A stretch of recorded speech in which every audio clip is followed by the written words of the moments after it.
여러분 안녕하십니까? 목요일 뉴스나이트 시작합니다. 미국 백악관이 이란과의 합의 가능성을 긍정적으로 전망했습니다. 그러면서도 오는 21일이 시한인 휴전 연장을 요청하지는 않았다고 밝혔습니다. 미국은 이렇게 협상을 추진하면서 이란에 자금줄을 쬐는 데도 힘을 싣고 있습니다. 첫 소식 워싱턴에서 홍상희 특파원입니다. 이란 전쟁이 곧 끝날 거라는 낙관적인 메시지와 함께 트럼프 대통령은 군사작전의 당위성을 강조했습니다. I had to divert because if I didn't do that, right now you would have Iran with a nuclear weapon. And if they had a nuclear weapon, you would be calling everybody over there, sir.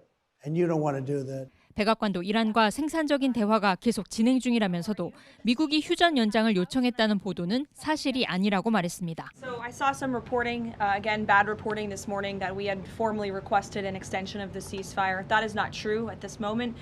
We remain very much engaged in these negotiations. 또 미국과 이란의 2차 회담 장소는 첫 회담 때와 같은 파키스탄 이슬라마바드가 될 것으로 전망했습니다.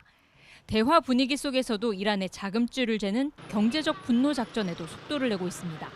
스콧 베선트 미 재무장관은 먼저 국제 유가 폭등에 한시적으로 시행했던 러시아산과 이란산 원유 제재를 다시 유예하지는 않을 거라고 말했습니다. We will not be renewing the general license on Russian oil, and we will not be renewing the general license on Iranian oil. Because again, that was oil that was on the water prior to March 11th. Right. So all that has been used. 이란산 원유를 사들이거나 이란 자금이 은행에 있다면 2차 제재에 나설 수 있다며 중국 은행 두 곳에도 경고 서한을 보냈다고 밝혔습니다. 고유가 상황이 진정되려면 2달 이상이 걸릴 것으로 전망했습니다. 베선트 장관은 호르무즈 해협이 개방되면 일주일 내에 석유 수송이 재개될 수 있을 거라며 6월에서 9월 사이엔 다시 갤런당 3달러에 휘발유를 구입할 수 있을 거라고 내다봤습니다. 워싱턴에서 YTN 홍상입니다. 미국과 이란 종전 협상을 중재하는 파키스탄이 2차 회담 준비를 시작했다고 현지 매체가 보도했습니다. 파키스탄 소식통은 이 매체에 준비 작업이 이미 시작됐다며 특히 철저한 보안을 확보하려는 조치가 진행되고 있다고 말했습니다. 이어 1차 협상에 이어 2차 협상도 이슬라마바드에 있는 세레나 호텔에서 열릴 거라고 설명했습니다. 또 다른 소식통은 이번 주말이나 다음 주 초에 2차 협상을 예상한다며 양국 대표단이 협상 전에 예비 협의를 할 가능성도 있다고 밝혔습니다. 미국과 이란의 종전 협상에 진전이 있었고 양측의 기본 합의에 좀 더 다가갔다고 미국 정치 전문 매체 악시오스가 보도했습니다. 악시오스는 미국 정부 관계자 2명을 익명으로 인용해 이같이 전하면서 양측이 파키스탄과 이집트, 튀르키예의 중재로 휴전 만료 시점인 21일 이전에 남은 이견을 해소하고 기본 합의에 도달하려고 노력 중이라고 전했습니다. 기본 합의 성사를 위해 휴전 만료 전에 대면 협상이 재개될 공산이 큽니다. 병력 6천 명이 탑승한 미군 항공모함 조지 H.W. 부시호가 곧 중동 지역에 도착한다고 미 일간 워싱턴 포스트가 보도했습니다. 신문은 미국과 이란의 2주 휴전이 끝나는 21일쯤 부시호가 중동에 당도한다면서 기존의 에이브러함 링컨호와 제럴드 R. 포드호를 포함해 중동 지역에 항공모함이 3척이 된다고 전했습니다. 도널드 트럼프 행정부는 휴전이 유지되지 않을 경우를 대비한 대이란 지상작전이나 추가 공습도 검토하고 있다고 미 당국자들은 전했습니다. 미국과 이란의 평화협정에서는 고농축 우라늄과 함께 이란 해외 동결 자산 문제가 또다시 테이블에 오를 전망입니다. 특히 한국이 이란산 원유를 사고 지불했던 대금 60억 달러가 선별적으로 해제될 가능성도 있어 주목됩니다. 권민석 기자의 보도입니다. 해외에 묶여있는 동결 자산을 먼저 풀어달라. 미국과 1차 회담을 주도한 갈리바프 이란 국회의장이 내건 협상 선결 조건입니다. 미국이 공을 들이는 고농축 우라늄 처리와는 별개로 이란의 주요 관심사가 돈 문제임을 상징적으로 드러낸 대목입니다. 알자지라 등은 이란 동결 자산이 최소 1,000억 달러, 147조 원에 이른다고 보도했습니다. 이란이 1년간 에너지 수출로 버는 이익의 4배이자 2024년 GDP의 4분의 1 수준에 달합니다. 중국 200억 달러, 인도 70억 달러, 이라크 60억 달러 등 수십 년에 걸친 경제 제재로 세계 각국에 퍼져 있습니다. 특히 우리나라도 이란산 원유 구매 대금 60억 달러를 국내 이란 계좌에 예치했다가 2023년 카타르 은행으로 이체했는데 현재까지 동결 상태입니다. 1차 협상 중간 이 돈을 해제해주기로 합의했다는 보도가 나왔지만 백악관은 즉각 사실 무근이라고 부인했습니다. 2차 회담을 앞둔 미국은 오히려 이란 자금 추가 동결을 요구하며 협상력을 최대로 끌어올리고 있습니다. We have pushed out to them the request that we want to freeze more funds of the leadership of the IRGC and any members of Iranian leadership. 우라늄 농축을 얼마나 중단할지에 더해 석유 부국 이란의 천문학적 해외 자산 처리 향방도 양국 협상의 핵심 현안이 될 전망입니다. YTN 권민석입니다. 네, 이란이 미국의 호르무즈 해협 역봉쇄 작전을 두고 양국 휴전을 깨뜨릴 수도 있다면서 경고했습니다. 미국도 합의가 깨지면 다시 전투를 재개할 준비가 돼 있다고 밝혔는데 종전 협상을 앞두고 서로가 압박 수위를 높이고 있다는 평가도 나옵니다. 네. 중동 현지에 나가 있는 특파원 연결합니다. 이준엽 특파원. 네, 저는 지금 호르무즈 해협 근처에 있는 오만 무스카트에 나와 있습니다. 예, 호르무즈 해협 상황은 오늘도 긴장이 이어지는 것 같은데요. 지금 현재 상황부터 좀 짚어주실까요? 네, 이란 상황부터 전해드리겠습니다. 이란 최고 지도자의 군사고문인 모센 레자이는 국영방송에서 미국의 호르무즈 해협을 감시하기로 결정하면 이란이 미 군함을 격침할 거라고 날을 세웠습니다. 이어 도널드 트럼프 미국 대통령은 호르무즈 해협에 경찰이 되길 원한다면서 그게 미국 같은 강력한 군대가 할 일이냐고 반문했습니다. 에스마일 바가이 이란 외무부 대변인도 미국의 호르무즈 해협 봉쇄가 국제법상 불법적인 도발 행위라며 양국 휴전을 깨뜨릴 수 있다고 지적했습니다. 또 이번 봉쇄가 휴전 체제의 불안정성을 가중하고 있다며 군이 필요한 대응에 나설 준비가 돼 있다고 경고했습니다. 이란이 어제부터 홍해 봉쇄 가능성으로 엄포를 넣으며 발언 수위를 높이고 있는데 일각에서는 종전 협상을 앞두고 호르무즈 개방안을 제시하기도 한 이란이 대미 압박 수위를 더욱 끌어올리기 위한 전략이라는 분석도 제기됩니다. 네, 이에 맞서서 미국도 강한 어조로 이란을 위협하고 나섰다고요? 네, 피트 헤그세스 미 국방장관은 이란이 협상을 거부하고 잘못된 선택을 할 경우 즉각 전투를 재개할 준비가 돼 있다고 밝혔습니다. 이란이 어떤 군사 자산을 움직이는지 알고 있다며 우리는 당신들을 보고 있다고 경고했습니다. 그러면서 이란이 폭격으로 파묻힌 미사일 발사대를 다시 파내고 있는 것을 거론했습니다. 헤그세스 장관은 호르무즈 해협 상황에 대해서도 이란이 해협을 통제하고 있다고 하지만 해군이 없다고 도발했습니다. 상선을 쏘겠다고 위협하는 건 해적질이라며 시간이 얼마나 걸리던 미국은 봉쇄를 유지할 거라고 강조했습니다. 예, 양측에서 모두 지금 해협을 봉쇄하고 있는데 지금 호르무즈 해협 봉쇄 상황은 어떻습니까?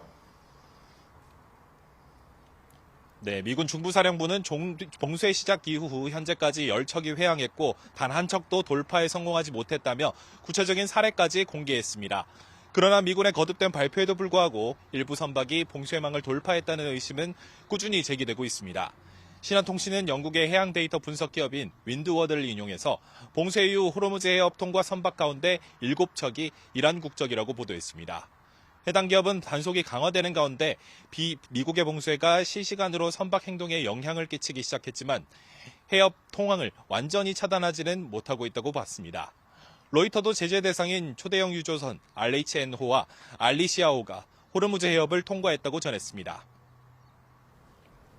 네, 이런 가운데 내일 이스라엘과 레바논 정상이 통화할 거라는 전망이 나온다고요?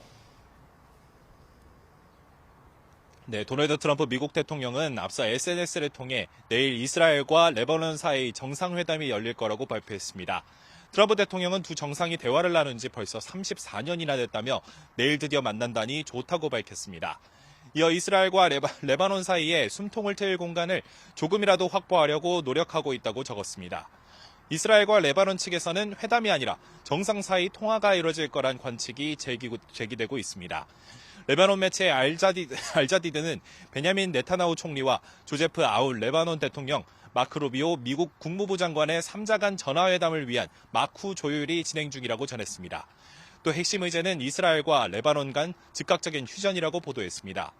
길라 감리엘 이스라엘 정보부 장관도 베냐민 네타냐후 총리가 조제프 아운 레바논 대통령과 통화할 예정이라며 양국의 번영으로 이어지기 바란다고 말했습니다. 지금까지 오만 무스카트에서 YTN 이준엽입니다. 네, 이렇게 호르무즈 해협 상황 구체적으로 살펴봤는데요. 이 해협을 봉쇄하고 있는 이란이 이 오만 영해를 이용해서 해협을 통과하는 선박은 공격하지 않겠다는 내용의 타협안을 내놨습니다. 실제로 미국의 역봉쇄 이후 유조선 한 척이 이 경로를 통해 처음으로 해협을 통과한 것으로 추정되는데요. 닫혔던 뱃길이 열릴 수 있을지 주목됩니다. 김잔디 기자가 보도합니다. 미국과 이란이 사실상 봉쇄한 호르무즈 해협에 미묘한 기류 변화가 포착됐습니다. 그동안 해협 전체에 대한 통행료 징수와 통제권을 주장하며 강경론을 고수해온 이란이 미국과의 휴전 협상 테이블에서 뜻밖의 제안을 내놨습니다. 로이터 통신은 이란이 최근 협상에서 합의가 성사될 경우 오만 영해를 지나는 선박에 대해서는 공격을 자제하겠다는 입장을 밝혔다고 보도했습니다. 기존 국제 항로 중 이란 본토에 가까운 북쪽 수로 대신 남쪽 오만연한 좁은 수로를 이용한다면 안전을 보장하겠다는 취지입니다. 이미 실제 통항 사례도 있는 것으로 추정됩니다. 몰타 선적의 초대형 유조선 아기오스 파누리오스 1호가 현지 시간 15일 새벽 오만영해 쪽 수로를 거쳐 페르시아만 진입에 성공했습니다. 미군이 이란 항구로 향하는 선박들을 전면 봉쇄한 이후 유조선이 해협을 통과한 첫 사례입니다. 지난주 이란이 기뢰 위험을 이유로 자국 연안의 대체 항로를 이용하라며 지도를 공개했던 것과는 대조적인 모습입니다. 당시엔 이란의 통제와 통행료를 강요하며 압박했다면 이번엔 오만 영해 쪽 루트를 열어줌으로써 국제사회의 비난을 피하고 미국의 봉쇄망을 흔들려는 전략으로 풀이됩니다. 물론 이란이 해당 수역 내 기뢰 제거에도 동의할 것인지, 적국인 이스라엘 선박 등 모든 선박의 통항을 허용할 것인지 등 구체적 내용은 없습니다. 미국이 이 제안을 받아들일지, 국제사회가 이란과 미국의 해협 통제를 용인할지도 불투명합니다. There's no legal mechanism that allows a country, any country, to either block or introduce a payment or a toll system on an international strait that deals with international navigation. 유엔을 포함한 국제사회는 이란뿐 아니라 미국의 호르무즈 봉쇄 시도를 강력히 규탄하며 모든 선박의 자유로운 항행을 보장할 것을 촉구하고 있습니다. YTN 김잔디입니다.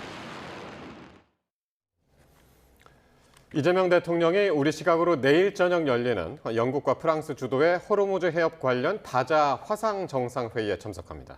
자유로운 통항을 위한 국제적 연대의 중요성을 강조할 거란 전망이 나옵니다. 강진원 기자의 보도입니다. 종전 또는 안정적 휴전 이후 호르무즈 해협의 자유로운 통항 문제를 논의하려는 국제사회의 움직임에 이재명 대통령도 동참합니다. 영국과 프랑스가 주도하는 다자 화상 정상회의가 첫 무대입니다. 청와대 고위 관계자는 이재명 대통령이 이 회의에 참석하는 걸 긍정적으로 검토하고 있다고 밝혔습니다. 호르무즈 해협의 자유롭고 안전한 통항은 우리 국익과 직결된 만큼 비슷한 이해관계를 가진 나라들과 연대해 대응하겠다는 의도로 풀이됩니다. 자유무역 질서의 태조와 지정학적 리스크 심화로 글로벌 산업 무역 질서가 중대한 전환점을 맞고 있습니다. 다자 화상 정상회의 초청 대상은 국제기구를 포함해 애초 30-40곳에서 70-80곳으로까지 늘어난 거로 알려졌습니다. 다만 이란과 전쟁을 치르고 있는 미국은 이번 회의에는 참여하지 않을 거로 전해졌습니다. 청와대 고위 관계자는 국제적 연대에서 전쟁 당사자가 빠진 것일 뿐 미국을 배제하는 취지는 아닌 거로 해석된다고 설명했습니다. 회의의 핵심 화두는 호르무즈 해협에 발이 묶인 선박들의 이동 지원과 기뢰 제거, 민간 선박 보호 방안 마련의 필요성 등이 될 거로 예상됩니다. 청와대는 이 대통령이 국제사회에 내놓을 메시지도 준비하고 있습니다. 중동 전쟁으로 촉발된 에너지 공급망 위기에 대한 우려와 호르무즈 해협의 자유로운 통항을 위한 국제적 연대의 중요성 등이 담길 거란 관측입니다. 이번 다자 회의에서 정상 간 합의문이 도출될지도 관심인데 청와대는 아직 확정되진 않은 것 같다고 분위기를 전했습니다. YTN 강진원입니다. 이런 중동 사태 속 고유가 상황이 이어진 영향으로 이 국제선 항공편 유류 할증료가 5월 발권 기준으로 역대 최고 단계까지 치솟았습니다. 뉴욕과 같은 최장거리 왕복 비행의 경우 최대 110만 원까지 유류 할증료를 내야 하는 등 승객들의 부담이 2배가량 불어납니다. 정현우 기자의 보도입니다. 이란 전쟁이 터지며 4월 국제선 유류 할증료는 안 그래도 급증한 상태였습니다. 샌프란시스코랑 LA로 갑니다. 이제 나가는데 있어서 조금 부담이 좀 커지지 않았나 싶어요. 그런데 5월부터 해외 항공편을 발권하는 승객들의 금액 부담은 여기서 2배 수준으로 불어납니다. 5월 국제선 유류 할증료 등급이 15계단을 한 번에 뛰며 최고 단계인 33단계를 찍었기 때문입니다. 지난 3월 15일부터 한 달 동안의 싱가포르 항공유 평균 가격이 기준이라 이란 전쟁 휴전 이후까지 고유가가 유지된 영향으로 풀이됩니다. 대한항공을 기준으로 보면 일본 후쿠오카 등 최단거리에 붙는 왕복 유류 할증료는 4월까지 8만 원대였지만 5월부터는 15만 원을 내야 합니다. 뉴욕과 같은 최장거리 왕복 유류 할증료는 기존엔 60만 원이었지만 5월엔 110만 원 수준입니다. 같은 33단계를 적용하는 아시아나도 마찬가지로 5월 왕복 유류 할증료는 최대 95만 원까지 부과됩니다. 이처럼 국제선 유류 할증료가 최고 등급인 33단계를 기록한 것은 사상 최초로 러시아 우크라이나 전쟁이 한창이던 2022년 7월 22단계가 여태껏 제일 높았던 기록이었습니다. 이에 크게 불어난 가격 부담의 5월은 물론 휴가철 해외여행까지 포기해야겠다는 반응도 나오고 있습니다. 졸업할 때 유럽 같은 여행도 생각을 했었는데 좀 부담스러워가지고 나중으로 미뤘어요. 국제유가가 지금보다 오르는 경우엔 국제선 유류 할증료 등급을 더 높일 수가 없어 추가 상승분은 항공사들이 고스란히 감내해야 합니다. 이 같은 여객 수요 감소와 고유가와 같은 항공업계의 어려움 타개를 위해 국토교통부는 다음 주 월요일 이곳 인천국제공항에서 국적항공사 12곳과 함께 비공개 간담회를 진행합니다. YTN 정윤우입니다.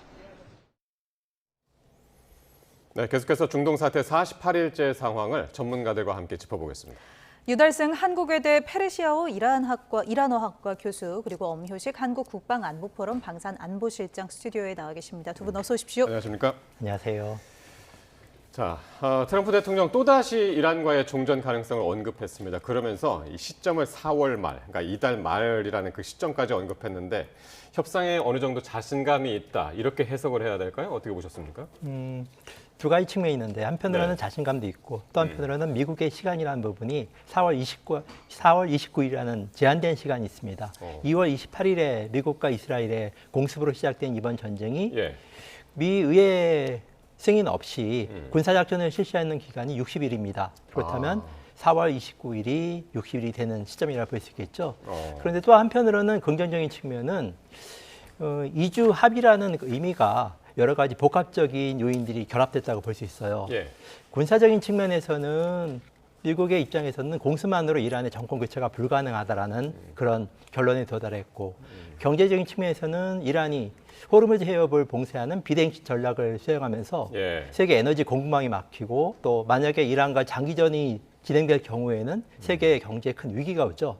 또 정치적으로는 지금 미국 국내 여론도 안 좋고 국제 여론도 좋지 않기 때문에 미국이 지속적으로 이 전쟁을 끌고 나갈 경우에는 여러 가지 부딪힐 난관들이 많기 때문에 그러네. 4월 말이 나름대로 의미 있는 시점이라고 볼 수 있겠죠. 정치적으로나 경제적으로나 뭐 의회 승인이나 뭐 여러 가지 측면에서 4월 말이 딱 걸리네요. 그렇죠. 네. 정말 이 데드라인으로 꼽히는 이 4월 말, 실제로 백악관에서도 협상이 생산적으로 진행되고 있다. 긍정적인 발언들이 나오고 있는데요. 실장께서는 어떻게 보십니까? 네, 전쟁을 할 때에는 미국과 이란이 서로 굉장히 살벌한 용어로 상대방을 비난하거나 공격을 했는데 휴전 이후로는 그런 발언은 없지 않습니까? 없고 오히려 뭔가 그 회담이 잘 진행될 것 같다는 이야기들, 호르무즈 해협의 항행의 자유가 더 많이 보장될 거라 또는 이제 그 우라늄 농축에 대해서도 좀 진전이 있다. 또 주변국들이 파키스탄을 중심으로 해서 여러 중재하는 국가들이 나서고 있고 또 뭐 유럽 여러 국가들도 뭐 40개국 이 모여서 무슨 그 호르무즈 해협의 평화적 그 항행을 위한 회담을 한다. 그러니까 전체적으로 돌아가는 이야기들은 뭔가 과거보다는 굉장히 많이 좋아진 듯한 그런 느낌인 거고 그게 이제 21일까지가 휴전의 기간이지 않습니까? 그렇죠. 근데 지금 이제 뭐 두 번째 미국과 이란 간의 회담도 열리는 거는 거의 된 것 같은 그런 뉘앙스로 이야기하고 그 백악관 대변인도 이주 보도에 대해서 사실이 아니라고는 했지만 그 사실이 아니라는 것은 미국이 2주 더 연기하는 걸 요청했다는 것에 대해서 미국은 요청하지 않았다. 그러니까 바꿔 말하면 이란이 요청했다는 얘기로도 해석될 수가 있거든요. 그러니까 전체적으로 이것이 휴전이 되고 휴전이 종전으로 되는 쪽에 다 도움이 되는 그런 분위기가 만들어지고 있는 것은 분명한 것 같습니다. 예. 그러니까 양측의 이제 종전 협상에 이제 진전이 있었고 또 기본 합의에는 조금 더 다가갔다. 뭐 이런 보도까지 나왔는데 그럴 수도 있다고 생각이 드는 것이 그 무니르 파키스탄의 총사령관, 파키스탄 총사령관이 이란으로 넘어갔단 말이에요. 이란으로 가서 이제 미국의 협상안을 들고 이제 갔었단 말이에요. 이런 과정들은 어떻게 보고 계신가요? 어떻게 보면 세상에 완전 무결한 협상은 없죠. 네. 그러니까 각자 이해관계를 최대한 반영하는 것인데 어떻게 보면 이번 협상 결과가 여러 가지 상징적인 의미도 저는 함축한다 볼 수 있습니다. 네. 현상적으로 볼 때는 미국은 명분 있는 전쟁의 종결을 원하기 때문에 핵무기를 더 이상 이란이 개발하지 않겠다라는 상징적인 선언, 그리고 실적으로 고농축 우라늄에 대한 부분을 완전 폐기한다. 네. 근데 핵심적인 쟁점은 현재 고농축 우라늄 60%나 지금 농축된 440kg를 어떻게 할지는 앞으로 논의가 될 것 같은데 예. 이란의 입장에서는 경제 제재 해제 그리고 동결 자산에 관련된 부분, 이 부분이 어느 정도 수준으로 될 것인가. 이란의 입장에서는 일괄 타결을 요구하고 있고 예. 미국은 아마 단계적으로 요구할 수 있을 텐데 이런 부분이 실적으로 이루어진 부분이고요. 하지만 저는 보다 큰 합의 부분도 한번 우리가 고민해 볼 필요가 있다고 봅니다. 그 부분은 지난 2월 28일 공습 이전에 오만에서 이제 열린 3차 협상에서 이란이 이란 석유 개발에 미국 기업들의 진출 부분을 제한했고 사실 상호 불가침 조약을 언급한다 하더라도 그것은 또 공격할 수 있기 때문에 예. 만약 미국 자산이나 기업이 이란에 진출할 경우에는 네. 안전장치가 되기 때문에 일종의 보험 그렇죠. 역할을 하는 것이죠. 그렇다면 만약에 어느 정도 수준으로 현재 논의가 될지 모르겠지만 미국 기업이 이란의 석유 시장에 진출하게 되면 어떻게 보면 미국과 이란의 관계에 커다란 전환점이 될 부분도 있기 때문에 어떻게 보면 이번 합의 과정이 과연 일반적인 상징적인 핵무기 개발 포기와 단계적인 제재 해제냐 아니면 본질적으로 이제까지 47년 동안 악화된 양국 간의 관계에 새로운 전환점이 될 수 있을지 이 부분은 앞으로 전개될 구체적인 논의 과정 속에서 아마 나오지 않을까 생각이 됩니다. 그럼 이 논의 과정이 좀 세부적인 합의, 조율은 조금 시일이 걸릴 수 있으니까 휴전이 좀 연장될 수도 있다고 보세요? 저는 기본적으로 빠르면 이번 주 말, 그러니까 일요일 또는 늦어도 다음 주 초에는 논의가 이루어질 거라고 보는데요. 지금 파키스탄 총사령관이 이란에 방문했던 부분은 사실상 기본적인 큰 틀은 합의가 되지 않았는가.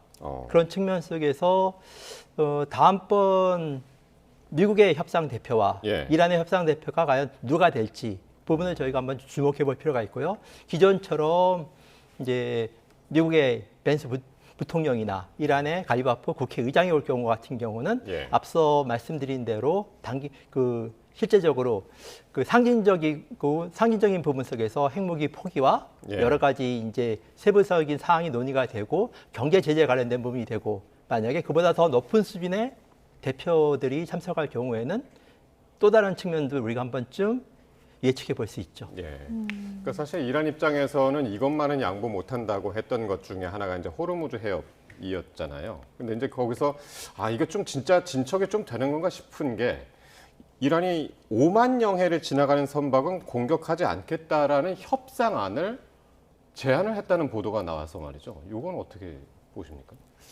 사실 이란이 그런 발언을 했는데 사실 네. 그 발언 자체가 말이 안 되는 거죠. 왜냐하면 5만 영해를 지나가는 배를 왜 이란이 공격을 합니까? 남의 영해에 가는 것을 워낙 당연해서. 네네. 당연한 말이라서. 네. 그리고 이제 이런 시에까지 호르무즈 해협이 오히려 핵 우라늄 농축이나 이런 것보다도 호르무즈가 더 어려울 것으로 예상을 했었는데 의외로 호르무즈가 쉽게 풀려가고 더 이상 호르무즈 해협 항행 문제가 미국 이란 협상에서 골치 아픈 난제가 아니겠구나라고 생각하게 된 것은 지난 그 12일 날 그 미군이 이쪽 오만만 바깥쪽에서 호르무즈 안쪽으로 구축함 2척을 보냈거든요. 네. 보냈더니 이제 이란 해군 쪽에서 더 들어오면 쏘겠다라고 계속 했는데 미군 측에서는 쏠 테면 쏴라 하고 갔는데 결국 아무 일도 일어나지 않았거든요. 들어갔다 나왔죠. 예, 들어갔다 그냥 자연스럽게 나왔고 거기에서 아마 미국 측에서는 이란이 이야기하는 규례나 이런 것들이 또 그 해안 쪽에 있는 미사일이나 또는 뭐 드론 이런 것들이 그동안 이란이 말로 했던 것보다 현실은 굉장히 좀 빈약하구나라고 일단 판단을 했을 것 같고 아마 그런 자신감이 있었기 때문에 그 다음 날인 13일 날부터 역봉쇄를 공식적으로 발표를 하고 했는데 또 역봉쇄를 하면 보통 이란이 또 엄청나게 많이 말로 전투를 하고 했을 텐데 역봉쇄에 대해서 전혀 그냥 뭐 다른 것 없이 순응하는 협력하는 모양새지 않습니까? 그러니까 이제 그런 게 있다 보니까 호르무즈 해협을 가지고 이란이 더 이상 이 상황을 좌지우지하기에는 이 카드가 그렇게 유효하지 않구나라고 판단을 한 것으로 보여지고 그렇기 때문에 호르무즈 해협에 대해서는 기왕 이렇게 모든 것들이 이란 의도대로 되지 않을 바라면 여기에서 뭔가 더 유화책을 보여주면서 미국으로부터 뭔가를 얻어내려는 그런 변화가 최근 그 역봉쇄 이후에 나타났던 주요 현상이라고 생각이 됩니다. 그때 그 호르무즈 해협을 들어갔다 나왔던 그 군함 2척이 상당히 큰 역할을 한 초병 역할을 했었네요. 아마 그 구축함은 2척이지만 그 2척 주변에 어마어마한 장비들이 따르지 않았겠습니까? 그 구축함 2척에도 보면 뭐 그 배 바닥에 있는 소나 장비나 이런 걸 통해서 기뢰가 있는지 없는지를 계속 전파를 쏘면서 갔을 테고 거기에 이제 그런 게 나타나지 않았겠죠. 그리고 그 이란 쪽 해안에서 미사일이나 드론 같은 것들이 날아오는지 안 날아오는지 아마 위성이나 무인기를 통해서 그 주변에 아마 모든 역량을 집중했을 텐데 그 시간 동안에 어떤 변화도 없었던 거죠. 뭐 미사일을 쏘거나 드론을 쏘려면 뭐 병력이 움직이거나 장비가 왔다 갔다 해야 되는데 그런 움직임도 전혀 없었고 그래서 이게 이란이 말로 하는 것보다는 진짜 그 해군력이나 공군력 또 이런 미사일 이런 것들이 정상적인 상태는 아니구나라고 판단이 됐기 때문에 이제 13일부터 이제 봉쇄를 자신 있게 들어간 것이 아닌가라고 생각이 됩니다. 실제로 이란의 해군력에 비하면 사실 미국의 해군력은 어마어마한 수준이죠. 그렇죠. 그 지금 현재 그 오만만 쪽으로 오고 있는 항공모함이 2척, 다음에 저쪽 지중해 쪽에 1척, 항공모함만 3척이지 않습니까? 보통 부시호가 지금 오고 있다고 그러죠. 네, 그렇습니다. 그러니까 이쪽 오만만 쪽으로는 부시함하고 링컨함 2개가 있는데요. 보통 항공모함 한 척에 전투기들이 약 80대 정도가 있습니다. 그러니까 항공모함 2척만 되더라도 뭐 160여 대, 거의 200대 가까운 항공기가 있는 거니까 항공모함이 지금 페르시아만 이 남쪽에서 지키고 있는 것만으로도 이란 입장에서는 굉장히 아마 심리적인 압박이 되고 또 이미 군사적 측면에서는 이란과 미국의 군사력이 비교가 안 된다는 것은 드러났기 때문에 아마 이런 여러 가지 그 휴전 협상을 진행하는 와중에서도 이란이 상대적으로 목소리를 더 강하게 내지 못하는 그런 배경이라고 생각이 됩니다. 네. 호르무즈 해협에 이어서 또 1차 협상의 발목을 잡았던 것이 바로 이란의 고농축 우라늄이었습니다. 이란 외무부는 여전히 핵 에너지 사용 권리를 가져야 한다고 말했다고 하는데 호르무즈는 의외로 좀 이렇게 유화되는 분위기인데 이 부분 입장차가 좁혀질 수 있을까? 여기가 여전히 좀 문제인 것 같아요.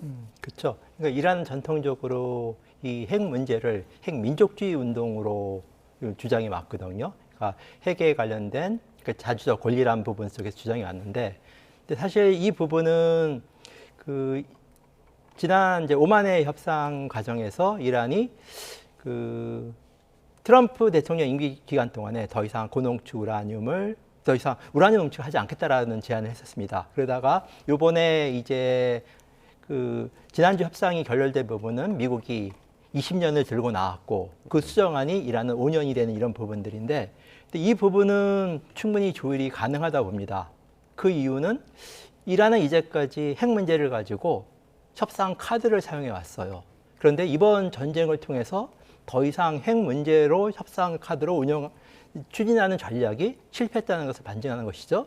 그런 측면 속에서 핵 문제보다는 호르무즈 해협 부분으로 호르무즈 해협을 통제하고 해상 관리를 통해서 실질적으로 이란의 안보 전략이 가능하다라는 판단이기 때문에 어떻게 보면 의미 있는 이제 협상을 하고 실질적으로 실리를 챙기는 부분 때문에 여러 가지 기간이나 또 농축에 관련된 수준 이런 부분들은 충분히 협상 대상에서 논의될 수 있는 규제라고 봅니다. 예. 자, 여기까지 한번 짚어봤고 호르무즈 해협을 잠시 그 녹취 하나 듣고서는 계속 말씀을 나눌 텐데요. 이 호르무즈 해협에서 지금 미국의 역봉쇄가 이어지고 있는데 미군이 그 봉쇄에 협조하지 않으면 무력 대응도 불사하겠다라는 이제 경고 방송을 했습니다. 이란의 반발도 거셌는데 한번 직접 들어보시겠습니다.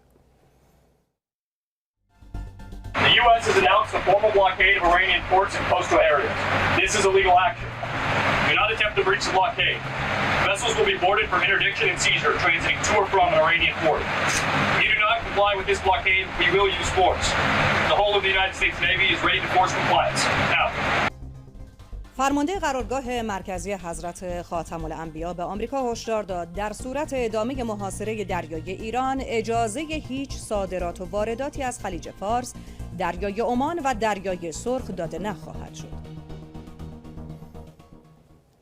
자, 미군이 호르무즈 해협 역봉쇄에 들어가면서 경고 방송을 했습니다.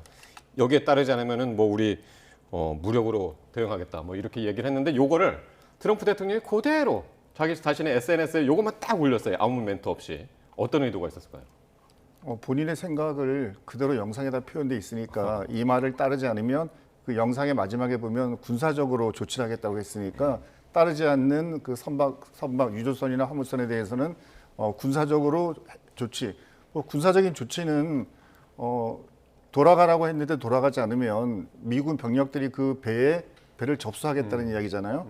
최근 이 중부사령부 이하에 있는 그 해병 부대들이 와 있는 부대들이 있는데 그 부대들이 요새 SNS에 어떤 사실을 많이 올리냐 하면 그 30일 기동원정대 일본에서 온 그 해병대 병력들이 그 배에서 소총을 가지고 그런 배를 마치 그 뭐 납포하기 위한 훈련하는 것처럼 그런 영상들을 굉장히 사진하고 같이 올리거든요.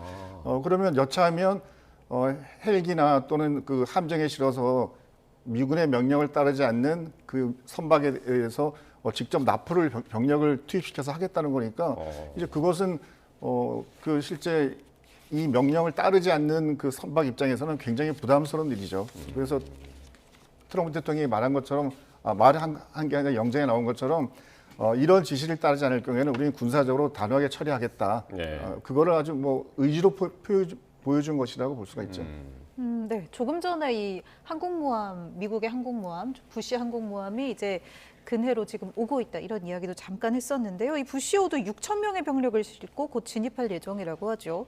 2차 협상을 앞두고 미국이 좀 압박 수위를 높이는 걸까요? 전쟁 다 끝나간다처럼 이야기를 하더니 또 실제로 이렇게 함대를 끌고 왔습니다. 어떻게 보면 이 조치는 단순한 군사적 조치라기보다는 협상력을 극대화시키기 위한 조치가 아닐까. 예를 들면 지금 지난번 1차 협상 결렬 이후에 지금 계속 물밑에서 이 논의가 이루어지고 있는데요. 이런 부분 속에서 미국은 이번 전쟁에 승리를 선언할 수 있을 만큼 가시적인 성과를 내기 위해서는 이란을 보다 더 압박할 필요가 있고 그런 측면 속에서 그 군사적인 압박을 통해서 이란으로 하여금 그 많은 부분을 양보해서 실질적으로 많은 성과를 내기 위한 조치와 목적이 아닐까라고 생각됩니다. 예, 그러니까 21일, 그러니까 이번 이제 휴전의 마지막 그 시한 그쯤에서 이제 이 부시호가 이제 당도한다고 하니까요.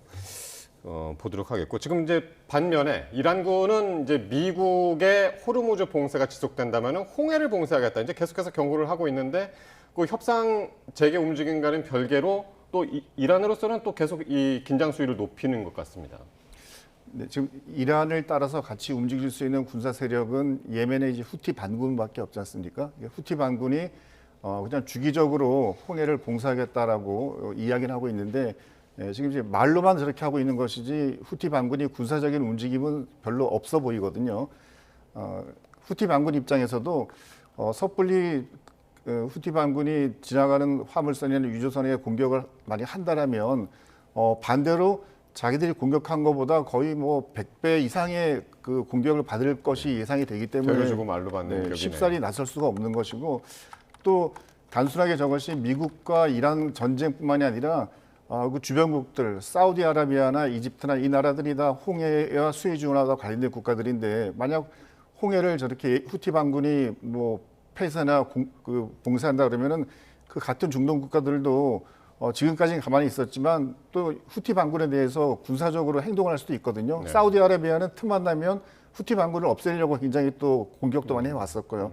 그래서 지금은 그냥 후티 반군이 저렇게 홍해를 봉쇄하겠다고 하는 것은 이란의 뜻에 맞춰서 이란의 협상력을 조금 더 높여주기 위한 노력의 일환이지 실제 저것이 군사적 행동으로 나갈 가능성은 그렇게 높아 보이진 않습니다.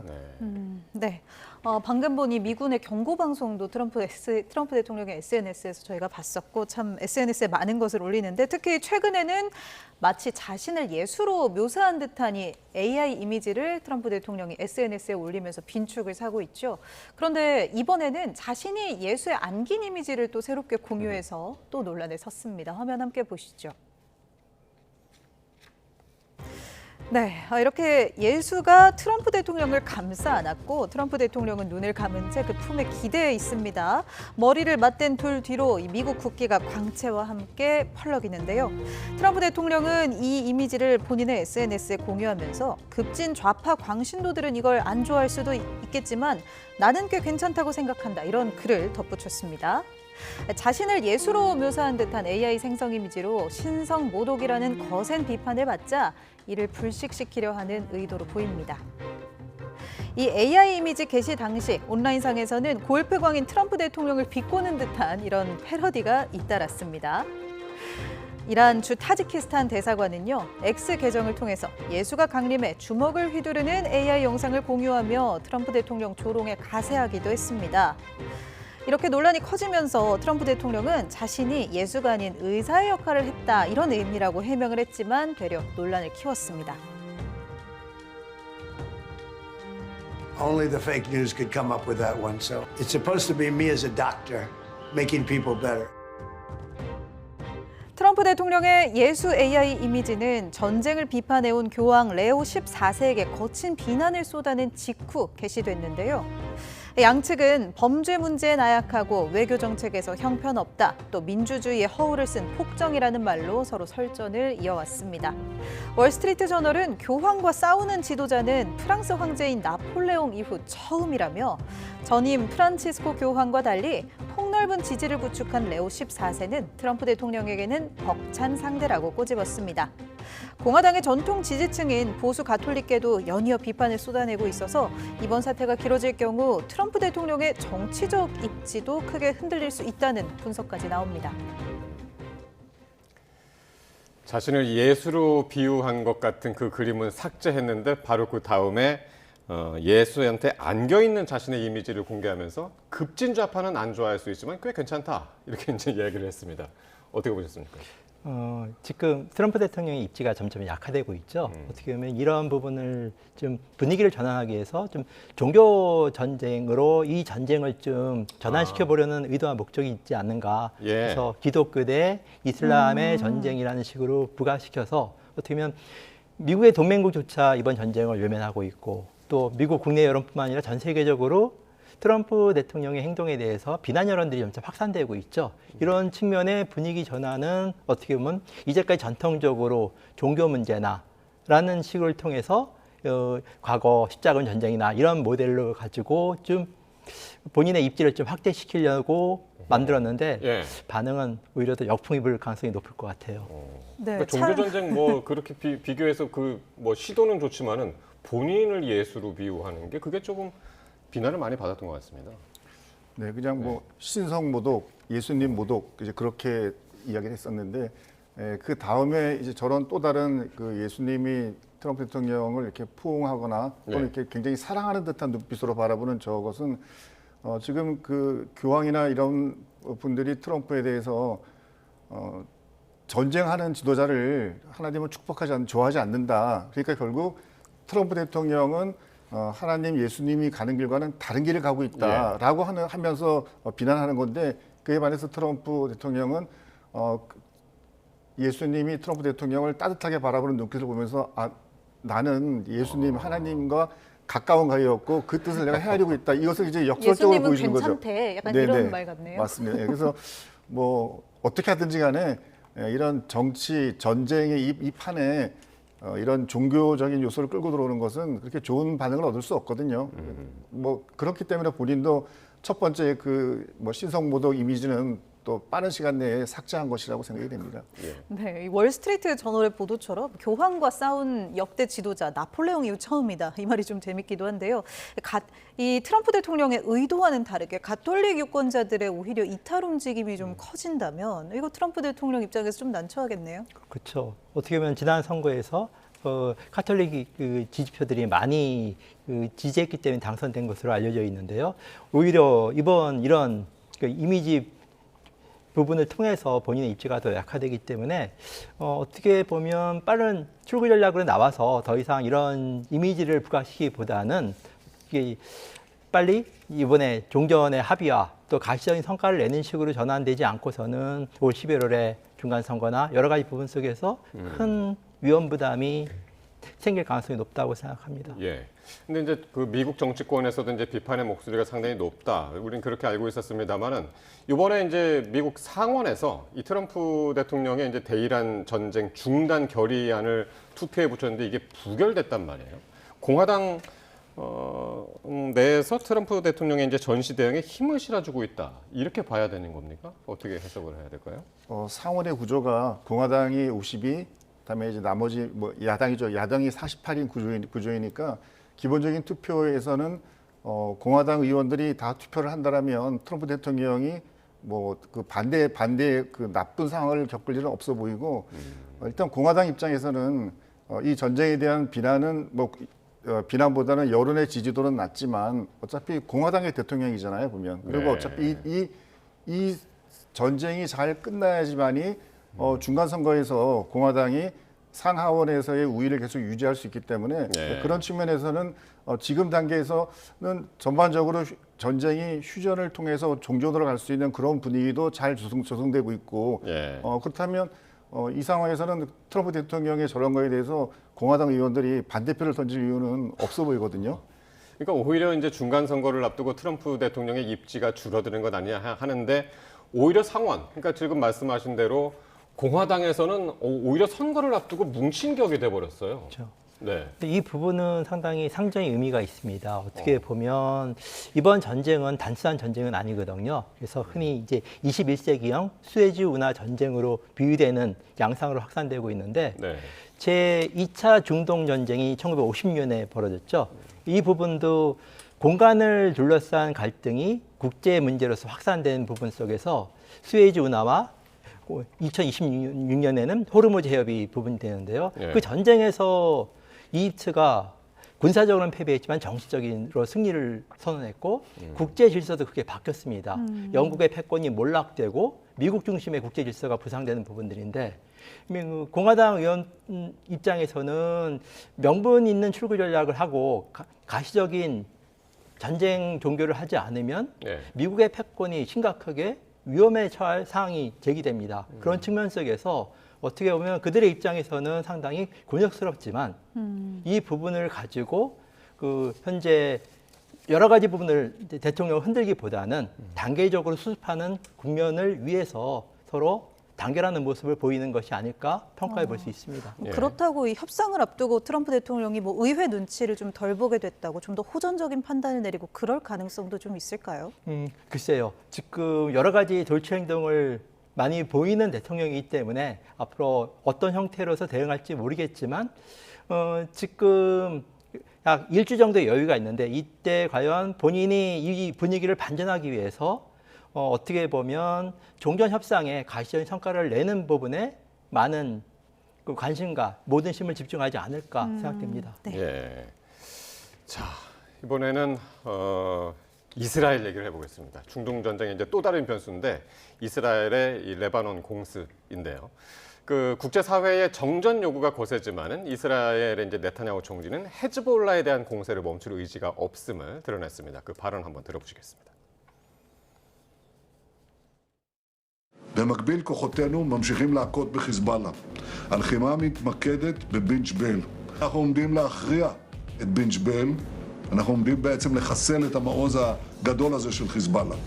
במקביל נתתי אתמול הנחיות לצה"ל להמשיך לעבות את אזור 예. 이스라엘은 헤즈볼라에 대한 공격을 계속해서 이어가고 있고요. 레바논 남부의 이제 헤즈볼라의 요충지라고 할 수 있는 빈트 지베일 여기를 곧 이제 함락할 가능성까지 지금 거론해야 되는데 이스라엘의 속내 지금 어떻다고 보십니까?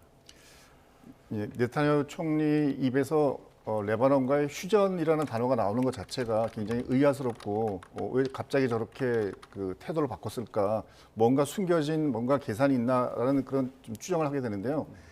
네타냐후 총리는 전쟁이 시작됐을 때부터 계속 모든 전문가들이 예상하기에는 네타냐후 총리는 이 전쟁을 계속 끌고 갈 것이다. 예. 그리고 레바논 헤즈볼라는 80년대부터 이스라엘에 직접적인 위협이 됐기 때문에 이번 기회에 군사적으로 완전히 헤즈볼라를 전멸시키려고 할 것이다. 그래서 이 전쟁은 설령 미국과 이란의 전쟁은 휴전을 맞이하고 종전을 가더라도 이스라엘과 레바논 헤즈볼라의 전쟁은 계속 갈 거라고 다들 예상을 했는데 예. 지금 이제 휴전 얘기가 나오거든요. 근데 이제 휴전이 이스라엘과 레바논 국가 대 국가의 휴전도 이야기 하나 나오고 또 하나는 이스라엘과 레바논 헤즈볼라 간의 휴전 이야기도 그러니까요. 나오고 있습니다. 예. 되게 보면 이게 아니 이스라엘이 같은 영토 안에 있는 두 개의 정치 세력과 같이 이제 휴전을 하겠다는 얘기니까 이 휴전이 과연 정상적으로 유지될 수 있을까라는 측면에서 뭔가 이 휴전을 통해서 네타냐후 총리가 의도하는 게 있지 않나라는 의심을 갖게 되는데요. 네. 뭐 그 말은 지금 이스라엘이 요구하는 것은 그리고 레바논 정부가 요구하는 것은 레바논 헤즈볼라의 완전한 무장 해제잖아요. 그러니까 총기를 다 버리고 그냥 일반 시민으로 돌아가라는 건데 예. 80년부터 활동해온 레바논 헤즈볼라가 그걸 순순히 따를 일은 없고 그렇다고 레바논 헤즈볼라가 레바논 내에서는 하나의 뭐 정치 세력으로 자리는 잡았지만 그들의 노선을 계속하도록 하게 한다면 결국 또 이스라엘이 지상군을 보내서 하는 전쟁을 계속할 수밖에 없거든요. 그리고 지금 들어와 있는 이스라엘의 지상군 5개 사단이 휴전을 한다고 해가지고 다시 철수할 리도 없을 것 같고요.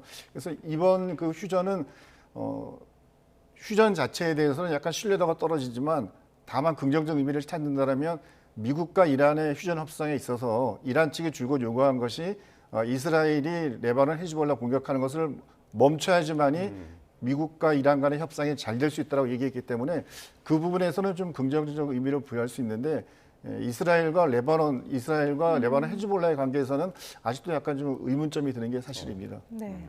사실 그래서 트럼프 대통령도 본인이 이제 이 이스라엘과 레바논의 대화가 좀 가능하도록 SNS에도 기대도 좀 드러내고 중재도 좀 하면서 노력을 한 것 같은데 예. 조셉 아운 레바논 대통령이 이 베냐민 네타냐후 이스라엘 총리와 통화할 의향이 없다는 뜻을 미국에 조금 전에 전했다 이런 속보가 들어왔거든요. 결국에는 이게 지금 성사되지 않은 것 같은데 어떻게 보세요? 지금 네타냐후 이스라엘 총리 입장에서는 그 전쟁 서사를 만들지 않으면 본인의 정치적 입지가 크게 흔들릴 가능성이 높습니다. 대표적으로 그 1973년 제4차 중동 전쟁 때 이 전쟁에서 이스라엘이 승리했지만 초기 그 대응 미비로 인해서 전쟁이 끝나고 6개월 만에 총리가 사임을 했습니다. 네. 만약에 그 전쟁에서 이번 전쟁이 이 상태에서 종식하게 되면 네타냐후 총리도 앞선 1973년 제4차 중동전쟁 당시의 총리와 같은 길을 걸을 수밖에 없거든요. 그런 측면 속에서 가시적인 성과를 위해서는 사실 이스라엘이 레바논을 침공한 것은 이번만은 아닙니다. 1978년에도 침공했었고 예.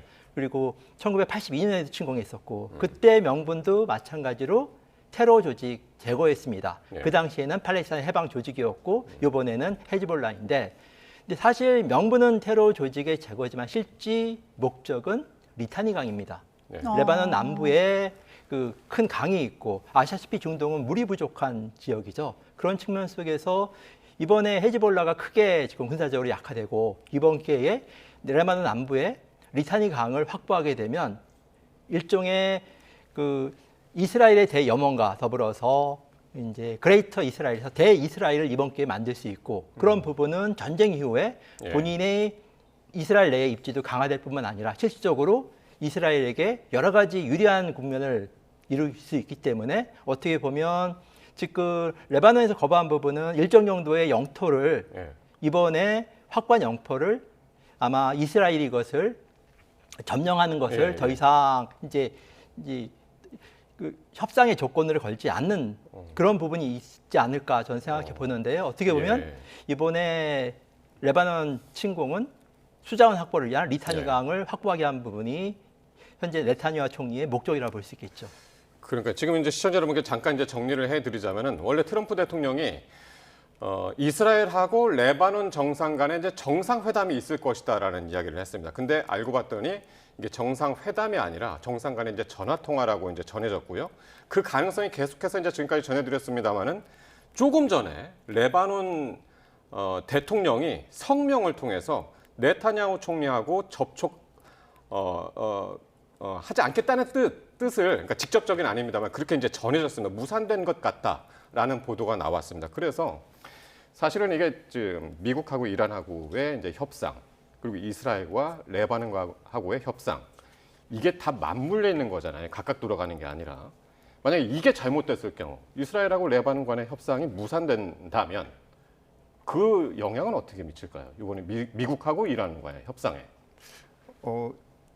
이란의 갈리바프 의장이 미국 이란 협상의 하여튼 전제 조건으로 이스라엘이 레바논 공격 중단을 요구했는데 그게 지금도 이제 레바논 대통령이 이스라엘 네타냐후와의 어떤 통화를 거부했다라고 하면 뭔가가 안 맞은 거거든요.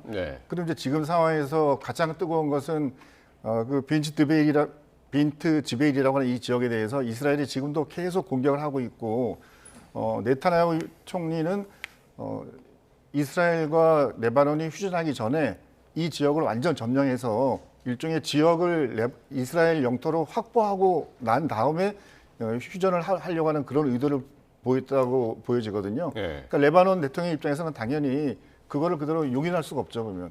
그러면 아마 레바논 입장에서는 뭐 현재 상태에서 공격을 중지하든지 아니면 원래의 영토로 복귀하든지 뭐 그 정도 요구가 돼야지만 레바논 대통령도 휴전에 무슨 명분이 있고 실리가 있지 않겠습니까? 그래서 아마 그런 부분에서 이스라엘과 레바논의 입장이 달라졌기 때문에 이런 식의 결과가 나오지 않았나 생각이 듭니다. 알겠습니다. 이 내용은 좀 더 이제 자세한 소식이 들어오는 대로 정리해서 또 전해드리도록 하겠습니다. 네, 오늘 두 분 전문가 말씀은 여기까지 듣도록 하겠습니다. 유달승 한국외대 페르시아어 이란학과 교수, 엄효식 한국국방안보포럼 방산안보실장 함께했습니다. 두 분 고맙습니다. 고맙습니다. 감사합니다.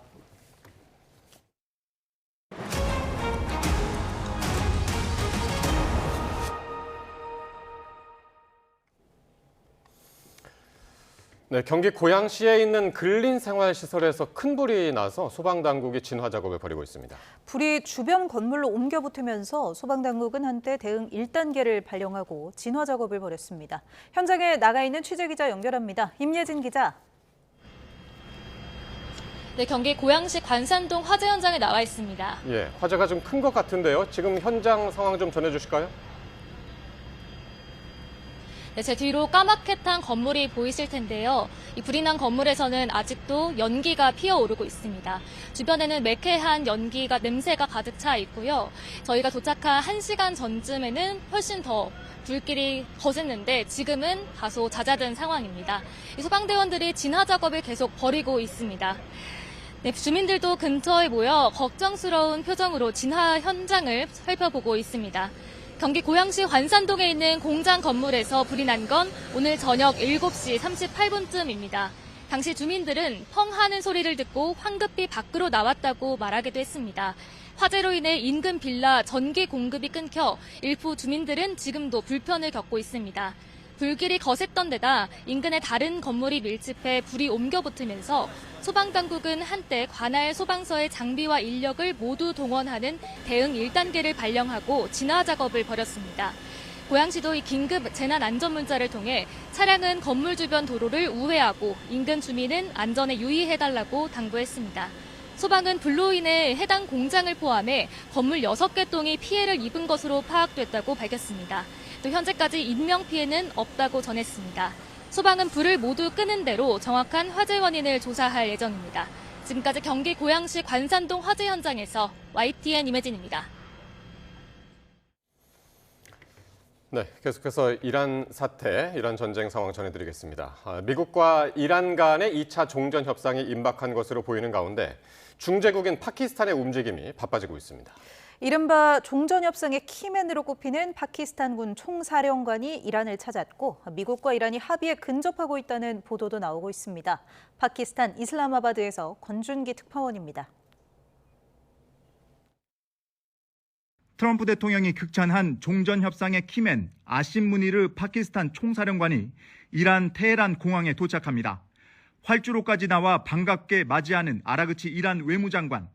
며칠 안에 파키스탄에서 재개될 종전협상 논의에 들어갔습니다. 무니르 총사령관은 미국이 제시한 최종안을 이란에 전달하고 마지막 이견 조율에 나선 것으로 관측됩니다. 이란은 하지만 아직 2차 회담 날짜는 잡히지 않았다고 밝혔습니다.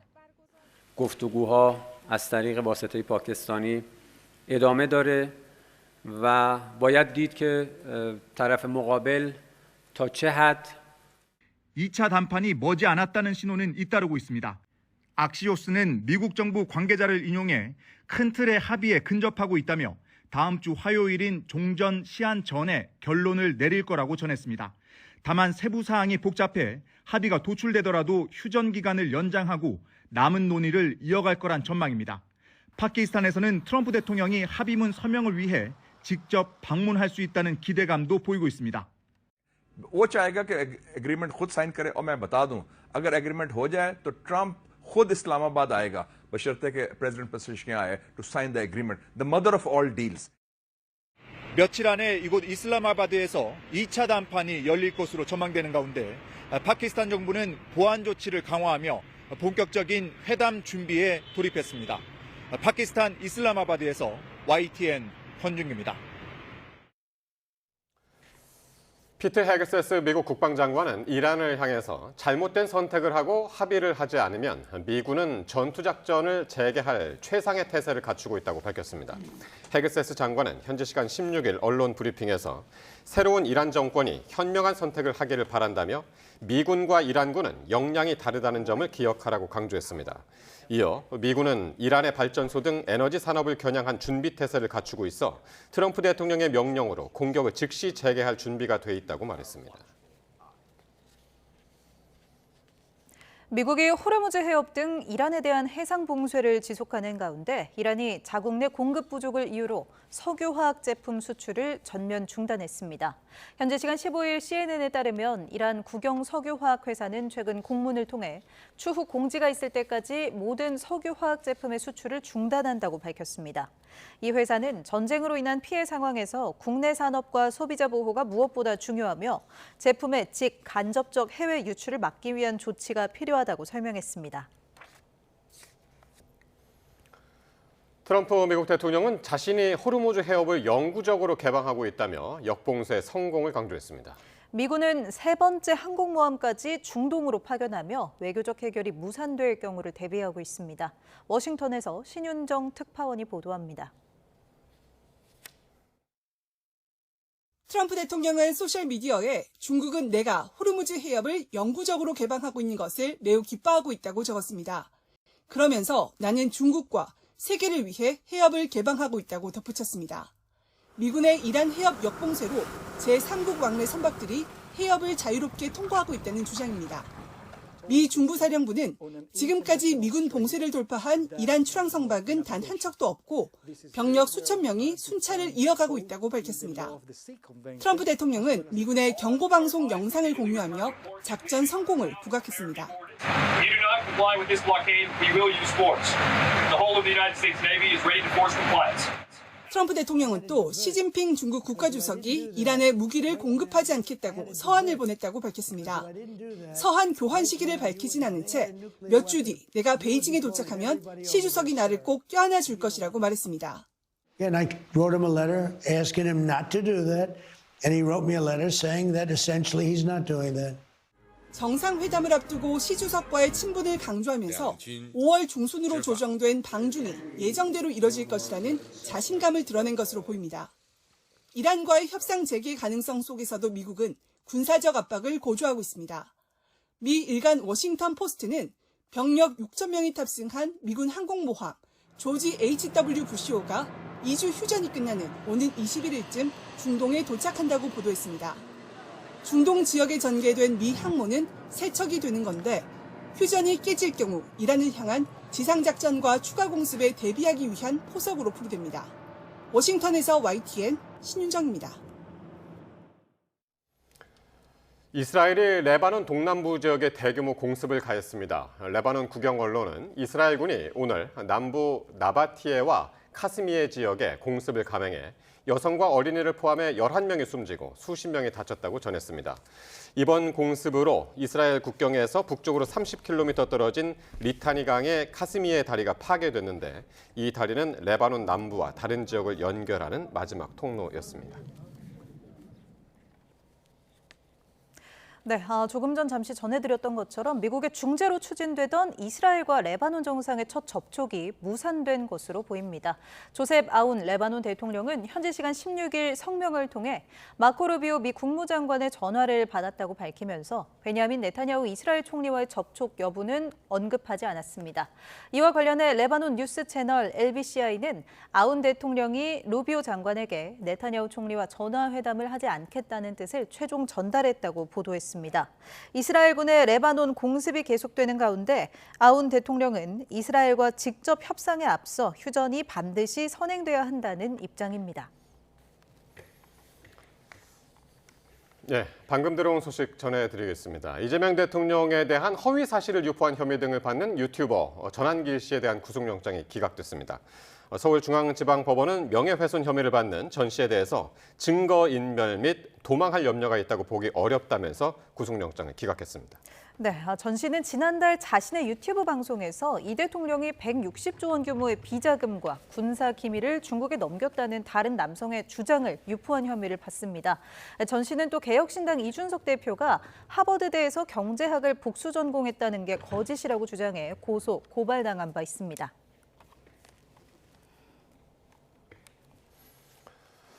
네, 미국과 이란의 종전 협상을 놓고 막판 줄다리기가 계속되는 가운데 자칫 전쟁이 더 길어질 경우에 몇 주 안에 전 세계적인 의약품 대란이 올 수 있다는 우려가 제기됐습니다. 당장 타이레놀 같은 진통제는 물론이고 이 혈압약부터 항암제까지 곧 바닥날 것이라고 경고합니다. 김선중 기자의 보도입니다. 아스피린이나 타이레놀 같은 해열 진통제는 석유에서 뽑은 기초 화학물질을 재료로 만듭니다. 진통제뿐만이 아닙니다. 웬만한 항암제는 물론 혈압약과 콜레스테롤 치료제들도 대부분 석유화학 제품의 공급이 필수적입니다. 그런데 중동 전쟁으로 호르무즈 해협이 사실상 봉쇄되면서 제약회사들도 비상이 걸렸습니다. 영국 제약업체 협의체인 메디슨즈 UK는 의약품 제조에 사용되는 일부 화학물질과 용매의 공급이 현재 매우 부족한 상황이라고 경고했습니다. 이대로 전쟁이 계속된다면 몇 주 안에 의약품이 고갈될 수 있다는 겁니다. 당장 오는 6월이면 심각한 공급 압박을 받을 것이라며 환자들이 제때 약을 받지 못하거나 가격이 크게 오를 수 있다고 전망했습니다. 특히 아스피린이나 타이레놀처럼 널리 사용되는 해열 진통제는 물론 상당수 항생제와 혈압약, 뇌졸중 예방약 등도 해당한다고 덧붙였습니다. This is disrupting global energy markets and supplies and has the potential to create serious hunger and healthcare crises. 문제는 또 있습니다. 의료 전문가들은 전쟁으로 암 치료제와 로봇 수술 소모품 공급망에 차질이 생겼다며 항암 치료나 로봇 수술에도 문제가 생길 우려가 있다고 지적했습니다. 현재 중동 전쟁으로 제약회사들은 통상적 물량의 4분의 1 수준의 원자재만 공급받는 것으로 알려졌습니다. 의료 현장에서는 주사기와 장갑, 정맥 주사용 수액백 부족 현상이 조금씩 늘고 있는 것으로 전해졌습니다. YTN 김선중입니다. 미국 국방부가 부족한 무기 재고를 확보하기 위해 GM과 포드 등 주요 자동차 업체들과 무기 생산 확대 방안을 논의 중이라고 월스트리트 저널이 보도했습니다. 도널드 트럼프 행정부는 민간 제조 기업들이 미사일과 탄약, 대드론 장비 생산에 직접 참여하도록 독려하고 있습니다. 제2차 세계대전 당시 민간 산업을 군수 생산에 동원했던 방식과 유사한 것으로 알려졌습니다. 올해 초부터 일본에 납품하기로 한 미국 토마호크 미사일 배송이 지연될 가능성이 크다는 현지 언론 보도가 나왔습니다. 미국이 이란과 전쟁을 하면서 이 토마호크 미사일을 너무 많이 쓴 탓이라는 뒷말이 나옵니다. 도쿄에서 이승배 특파원입니다. 2년 전 일본은 미국과 토마호크 미사일 구매 계약을 맺었습니다. 물량은 모두 400기, 우리 돈 2조 3천억 원어치입니다. 적이 공격하면 바로 반격할 수 있게 자위대 이지스 함에 장착해 쓰겠다는 건데 최근 미국에서 개조 작업까지 마쳤습니다. 최대한 빨리 도입하려고 최신 모델 대신 절반을 구형 모델로 바꾸기까지 했습니다. 防衛官庁会がトマホーク発射能力を獲得したことは、こうした能力の獲得を通じ、我が国の抑止力・対処力の強化の早期実現につながるものであり、我が国への武力攻撃そのものの可能性を低下させる上で大きな意義があると考えています。 토마호크는 미 해군의 대표 장거리 정밀 타격 순항 미사일이며 사거리가 약 1,600km에 달합니다. 중국은 물론 북한, 러시아도 타격권에 들어옵니다. 在日本极右翼势力的推动下，日本安保政策朝着进攻性、扩张性、危险性的方向转变，远超自卫和专守防卫范畴。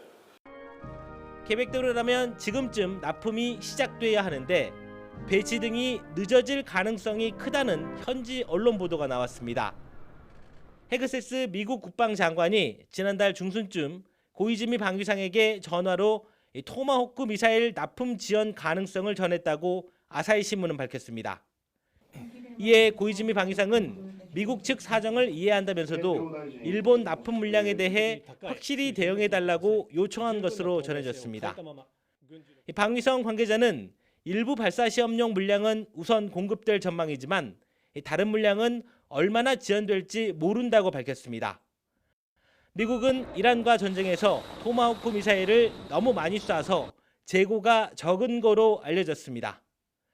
워싱턴 포스트는 전쟁을 벌인 4주 동안에 850기가 넘는 토마호크가 사용됐다고 보도했습니다.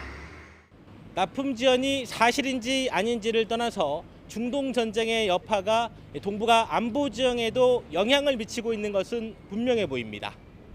도쿄에서 YTN 이승배입니다. 이란 전쟁 와중에도 중국의 1분기 경제 성장률이 5%를 기록하면서 시장 전망치를 웃돌았습니다. 장대한 분노에서 경제적 분노로 무게를 옮긴 미국의 전략은 중국을 동시에 겨냥하고 있습니다. 베이징에서 강정규 특파원입니다.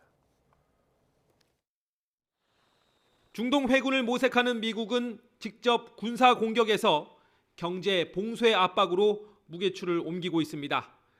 작전명 장대한 분노에서 경제적 분노로 전환을 꾀하는 겁니다.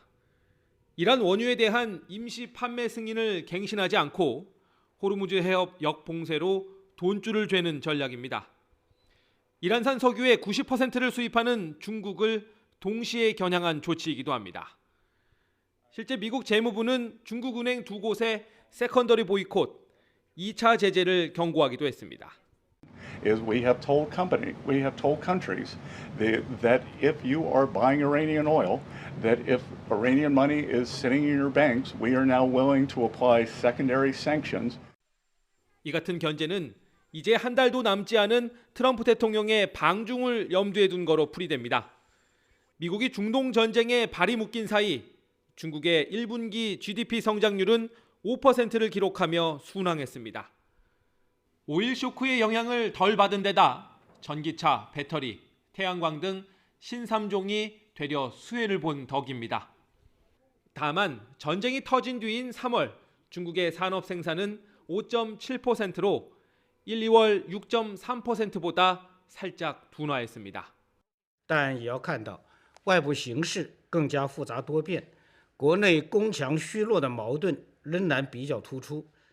지난해 중국은 미국과 관세 전쟁 속에도 5% 경제 성장 목표를 달성하며 사실상 판정승을 거뒀습니다. 올해 중동 전쟁 와중에도 첫 경제 성적표에서 합격점을 받으면서 다음 달 안방에서 열릴 미국과 2차談판에 여유가 더 생겼습니다. 베이징에서 YTN 강정규입니다. 이란 전쟁 장기화로 합성 수지 원료인 나프타 가격이 급등하면서 의료계도 비상이 걸렸습니다. 주사기나 투약병 같은 필수 소모품 수급이 불안정해지자 정부가 매점 매석 단속에 나섰습니다. 김민성 기자의 보도입니다.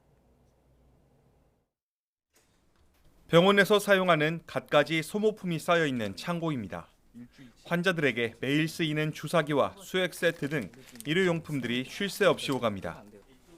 최근 나프타 가격 상승 여파로 제품 단가를 적게는 5%, 많게는 10% 이상 올려달라는 제조사들의 요구가 잇따르고 있습니다. 당장 수급난이 심각한 상황은 아니지만 의료 시스템 유지나 경영 상황에 직결되는 만큼 병원 측은 재고 확보 상황을 예의주시하고 있습니다. 소모품 부피를 고려하면 무턱대고 재고를 쌓아둘 수도 없습니다.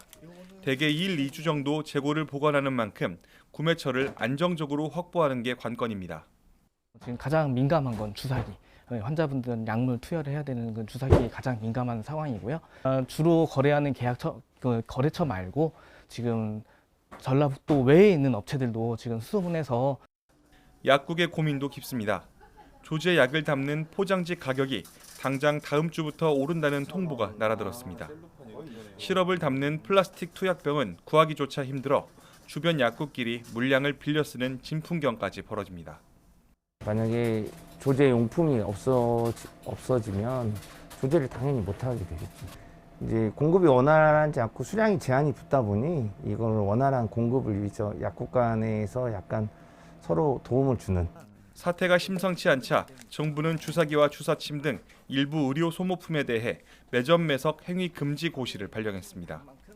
식약처와 전국 지자체는 이번 주부터 종합병원 등을 대상으로 재고량과 사재기 여부를 살피는 현장 조사에 착수했습니다. YTN 김민성입니다. 서울과 제주 등에 이어 충남과 강원 지역에서도 평균 휘발유 값이 2,000원을 넘어섰습니다. 한국석유공사 유가 정보 시스템을 보면 오후 6시 기준 전국 주유소 평균 휘발유 값은 리터당 1,999.1원으로 어제보다 1원 올랐습니다. 같은 시각 전국 경유 가격은 1.1원 오른 1,993.1원으로 집계됐습니다. 정부가 정유사들의 대체 원유 확보를 지원하기 위해 석유 수입 부과금 환급 요건을 완화하고 환급 한도를 늘리기로 했습니다. 양기욱 산업통상부 산업자원안보실장은 이번 달부터 6월까지 다변화 원유 도입량에 대해서는 물량, 기간, 횟수 제한 없이 환급 요건을 넓히기로 했다고 밝혔습니다. 이어 강훈식 비서실장이 중앙아시아와 중동 지역에서 올해 말까지 확보한 원유와 관련해 6월에 2,700만 배럴이 들어오는 것으로 예상한다고 밝혔습니다. 중동 전쟁 여파로 우리 민생 경제에 빨간불이 켜지자 여야가 정부와 긴급 점검 회의를 열었습니다. 국가적 위기 앞엔 여야가 따로 없다며 정쟁 대신 협력을 다짐했습니다. 황보혜경 기자입니다. 여야 원내 지도부와 정부가 중동 사태 위기 대응을 위해 한자리에 모였습니다. 전쟁 발발 47일 만에 여야가 처음으로 머리를 맞댄 건데 이번만큼은 한 목소리로 초당적 협력을 강조했습니다. 위기가 국민의 삶을 파고들수록 정치는 정파의 벽을 넘어서야 합니다.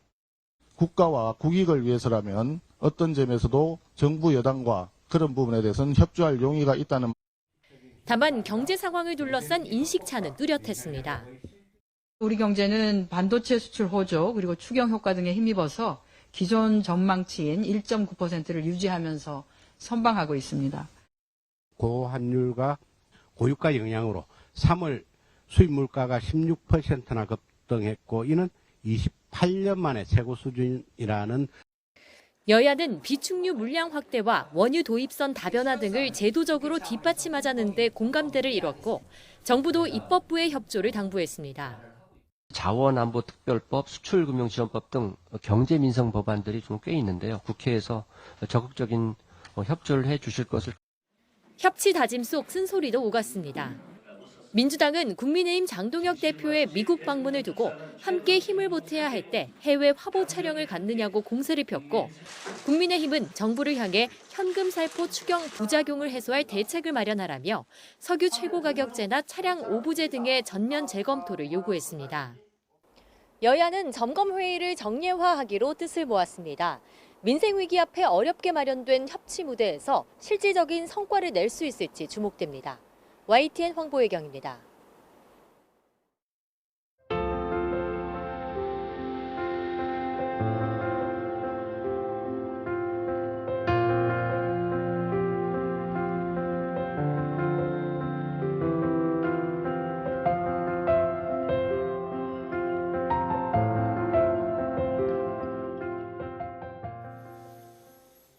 네, 무려 304명이 희생된 세월호 참사가 벌어진 지 12년이 됐습니다. 전국 곳곳에서 추모 행사가 열린 가운데 여객선이 침몰한 해역에서는 선상 추모식이 열렸습니다. 나현호 기자가 다녀왔습니다. 목포에서 배를 타고 3시간 넘게 달리자 노란 부표가 나타납니다. 12년 전 세월호 참사가 벌어졌던 그 바다입니다. 김민지, 김민희, 김수경, 김수진. 너무도 보고 싶은 아이들 이름을 하나씩 불러보지만 대답하는 이는 없습니다. 희생자 가족들은 갑판 벚나무 조형물에 사무치는 그리움을 담아 노란 리본을 매답니다. 바다에 국화를 놓으며 참았던 눈물을 쏟아냅니다. 안타까운 마음으로 또 찾아왔다. 그러니까 아빠의 고민에도 좀 나타나라. 아빠가 얼마나 보고 싶은지 네가 아냐. 심하게 낡고 녹슬어버린 세월호는 우두커니 서서 부두를 지키고 있습니다. 그날 참사가 없었더라면 지금도 함께였을 텐데 먼저 떠나간 아이가 가슴에 사무치게 그립습니다. 언젠가 시간이 흘러 우리가 다시 만날 날 아빠가 세상에서 가장 큰 품으로 너를 안아줄게. 그땐 그동안 참았던 눈물 다 쏟아내며 다시는 너를 혼자 두지 않겠다고 약속할게. 사랑한다, 내 아가. 경기도 안산과 목포를 비롯해 전국 곳곳에서는 각종 추모 행사가 열려 희생자의 넋을 위로했습니다. 또 벚꽃이 많이 이제 화려하게 피어나면 오히려 더 많이 생각이 나는 것 같아요. 그때 감정들이. 그래서 오히려 이제 그 슬픔을 함께 나눌 수 있는 자리가 있어서 오게 되면 되려 좀 치유받는 기분도 들고. 진도 팽목항에도 예전만큼은 아니지만 희생자를 추모하는 발길이 꾸준히 이어졌습니다. 텔레비만 보다가 막상 와서 보니 마음이 더 후련해지고 좀 슬프네요. 계절을 돌고 돌아 12번째 봄이 왔지만 304명을 앗아간 그날의 슬픔과 아픔은 그대로였습니다. YTN 나연호입니다. 이재명 대통령이 세월호 참사 12주기를 맞아 현직 대통령으로는 처음으로 세월호 기억식에 참석했습니다. 이 대통령은 추도사에서 12년이 흘렀지만 그날의 기억은 여전히 어제 일처럼 선명하게 각인돼 있다며 슬픔 속에서도 안전한 사회를 위해 헌신한 유가족에게 경의를 표한다고 밝혔습니다.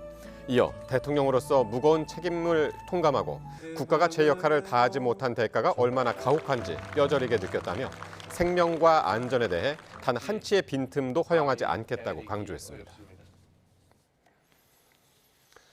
제2의 도시 부산이 6월 선거의 핵심 승부처로 떠오르고 있습니다. 한동훈 전 국민의힘 대표가 나섰고 민주당은 청와대 하정우 수석에게 구애를 하면서 국회의원 보궐선거 구도가 부산시장 판세까지 뒤흔들고 있습니다. 박희재 기자입니다. 젊음의 거리가 있는 부산 서면에서 개혁신당은 지방선거 첫 현장 최고위원회의를 열었습니다. 88년생 정의한 부산시장 후보를 앞세운 이준석 대표는 오거돈 스캔들과 엑스포 참패를 언급하며 거대 양당을 모두 꼬집었습니다. 또다시 통일교 의혹의 중심에 있는 후보를 공천하는 뻔뻔함을 미래의 희망만 팔다가 개선할 수 있는 현실은 도외시해온 것 30년간 반복되어 온 패턴입니다. 대진표가 확정된 전재수와 박형준, 양당 후보는 아랑곳 없이 치열한 장외 여론전을 펼쳤습니다. 이 노인과 바다를 청년과 바다, 기회와 바다의 도시로 부산을 만들고 부산이 다시 뛰게 만들겠다. 이런 이제 비전을 지금 글로벌 도시로 또 다시 태어나도 살고 싶은 도시로 가고 있는 뚜렷한 성과이기 때문에 전재수 의원이 떠날 부산 북구갑에선 보궐선거가 확정되기도 전에 쇼츠 대결이 펼쳐졌습니다. 한동훈 전 대표는 자율방범대 활동으로 시민들과 접점을 넓혔고 오늘도 계속 머리를 빗는구나. 가려줄게. 아니야? 안 나갔어 아직. 이 지역에서 두 차례 배지를 달았던 국민의힘 박민식 전 의원은 박형준 후보와의 원팀 이미지를 부각했습니다. 저 북구는 저한테 맡겨주십시오. 많이 키웠다고 만나고. 북구갑에 후보를 낼지 말지 당내 갑론을박이 이어지는 가운데 박미중인 장동혁 대표는 무공천은 없다고 일축했습니다. 선거에서 후보를 내는 것이 공당으로서의 당연한 역할이자 또 직무라고 생각합니다. 민주당의 뜨거운 구애를 받는 하정우 청와대 AI 미래기획수석은 의연하게 일하는 모습이 포착됐는데 민주당 부산 출마자들은 대한민국과 부산의 미래를 위해 하 수석이 적임자라며 출마 촉구 기자회견까지 열었습니다.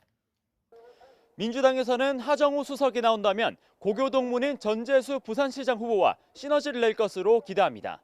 한동훈 전 대표는 이재명 대통령이 하 수석의 출마를 지시하면 불법 선거 개입이라는 말로 견제구를 날렸습니다. YTN 박희재입니다. 경기 평택을 국회의원 재선거에 출마한 조국혁신당 조국 대표가 평택시를 평택군으로 잘못 표기한 SNS 게시글에 대해 실수라고 밝혔습니다.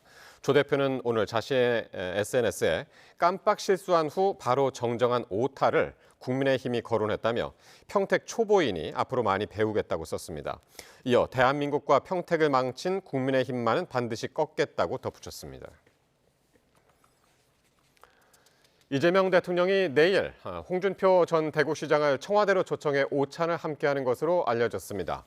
홍 전 시장은 오늘 자신의 SNS에 보름 전 홍익표 정무수석에게 연락이 왔다며 비공개 오찬이라면 괜찮다고 했다고 밝혔습니다. 이어 자신은 당적이 없는 백수라며 야당 대표뿐 아니라 야당 인사들도 가는데 자신이 안 갈 이유가 없다고 적었습니다. 경기 양주에서 학대 의심 사고로 숨진 3살 아이의 사망 원인은 머리 부위 손상이라는 국립과학수사연구원의 구두 소견이 나왔습니다. 또 복부에서는 과거 출혈 흔적이 발견된 것으로 전해졌는데 경찰은 친부에 대한 죄명 변경도 검토하고 있습니다. 조경원 기자가 보도합니다. 지난 9일 3살 배기 남자아이의 친부는 아이가 부딪혀 정신을 못 차린다며 119에 신고했습니다. 아이는 곧바로 병원으로 옮겨졌지만 닷새 만에 끝내 세상을 떠났습니다. 국립과학수사연구원이 숨진 아이에 대한 부검을 실시한 결과 두부 손상이 사망 원인이라는 구두 소견을 내놨습니다. 머리를 심하게 다쳐 사망에 이르게 됐다는 건데 국과수는 다만 학대 행위로 인한 것인지는 부검만으로 확인하기 어렵다고 밝혔습니다. 복부에서는 섬유화된 출혈 흔적이 발견됐습니다. 섬유화는 상처 부위가 아물 때 딱지처럼 굳는 현상으로 국과수는 이미 시간이 지나서 사인으로 보기는 어렵다고 판단했습니다. 또 아이의 턱 부위에서 멍이 확인됐고 팔과 다리에 있는 멍은 시간이 지나 육안으로는 관찰이 어렵다고 전했습니다. 전문가들은 이 같은 부검 소견만으로는 학대를 단정할 수 없지만 학대를 의심할 수는 있는 상황이라고 말합니다. 아동학대로 인해 사망에 이르는 경우에 가장 흔한 사망 원인이 두부 손상입니다. 섬유화 소견을 보였다고 한다면 짧게는 한 2, 3주 전부터 한두 달 전까지 그 부위에 어떤 손상이 작용했었다라고 좀 추정해 볼 수 있는 의미입니다. 전담 수사팀을 구성한 경찰은 부검 결과를 토대로 친부에게 적용한 아동학대 중상해 혐의를 아동학대 치사나 살해죄로 변경할지 검토할 방침인데 결국 고의성 입증이 관건이라는 분석입니다. YTN 조경원입니다.